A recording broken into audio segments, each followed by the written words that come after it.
mga silingan for today's video. Kaya naabot man ang side ni Kuya gahapon. Nagplano sila nga maligo karon. So, gahapon man ga-celebrate ang first anniversary nila ate. Extended gihapon karon ang anniversary kay daghan pag food nga nabilin.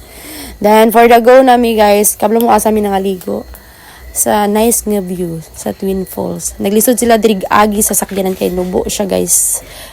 Then mao na ni siya ang view sa sulod.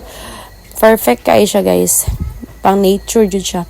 Kanang hilig og nature guys, kanang mga vlogger dira or gusto og mga photoshoot, perfect ini diri guys nga view as in worth it kaayo. Sa mga first timer dira magbalik-balik jud diri kay sa kanindot. Tapos perfect kay siya view, then dili kay siya as in bugnaw ang tubig nila. Makaya ra. Then mao na ni siya ang baklayon pababa. Pero pag paulit na mo ani guys, hastang hagua, hastang kapuya, hastang hasula jud guys. Pero worth it pangyapon kay ma-enjoy mo.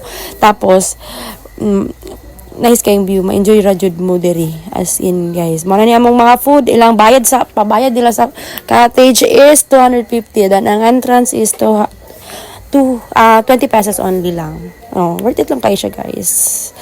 Then mana ni siya ang view sa Twin Falls. Mana siya ginatawag og Twin Falls kay kambal daw ni siya guys. Duha daw ni siya nga falls.